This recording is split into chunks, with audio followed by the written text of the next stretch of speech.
होकर के यमुना जी के किनारे बैठ करके मेरे गोविंद वंशी वादन करने लगे। बड़ा ही सुंदर यह प्रसंग आया है, इसको कहते हैं रास पंचाध्यायी।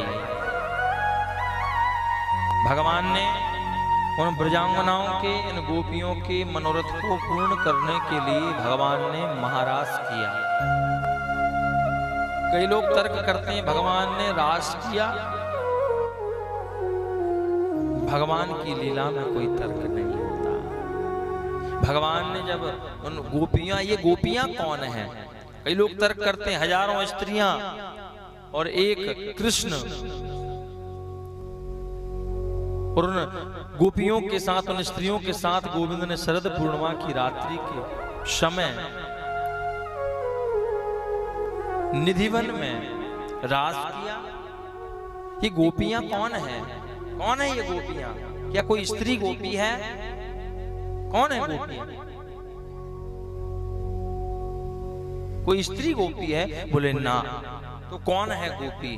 बोले गोपी का तात्पर्य होता है जो अपनी प्रत्येक इंद्रिय से कृष्ण नाम के रस को पिए, अपनी प्रत्येक इंद्रिय से कृष्ण के नाम को पिए, उसी को गोपी कहते हैं। अपनी वाणी पर जो कृष्ण कृष्ण कृष्ण कृष्ण कृष्ण गोविंद गोविंद गोविंद कहता रहे, वह भी गोपी है। जो कर्णों में गोविंद की कथा को सुनता रहे, वह भी गोपी है। जो नेत्रों से मेरे गोविंद का दर्शन करता रहे, उस छटा को निहारता रहे, वो भी गोपी है। गोपी का तात्पर्य है जो अपनी प्रत्येक इन इंद्रियों से कृष्ण नाम के रस को पिए, वही गोपी है। चाहे वो आप हो, चाहे हम हो, चाहे कोई हो। और ये गोपियां जो थी ना, यह कौन थी?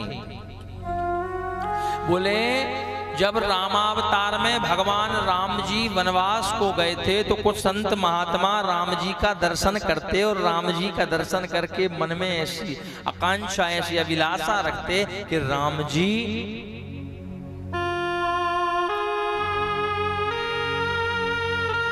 आपका दीदार कब होगा, हमें कब आपका स्नेह हमें प्राप्त होगा, कब आपका वात्सल्य हमें प्राप्त होगा। तो राम जी ने कहा, राम जी तो अंतर्यामी हैं, राम जी ने कहा भैया महात्माओं, अभी तो मैं मर्यादा पुरुषोत्तम हूँ, जब मैं लीला पुरुषोत्तम बनकर के आऊँगा, मैं कृष्ण बनकर के आऊँगा, तब आप ब्रज में गोपी बनकर आ जाना, मैं आपके इस मनोरथ को पूर्ण करूँगा।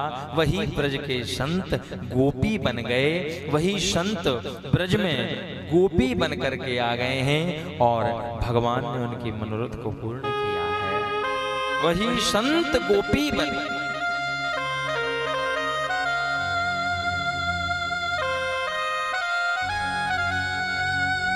आज शरद पूर्णिमा की रात्रि मेरे गोविंद ने यमुना जी के तट पर वंशी वादन करना प्रारंभ किया।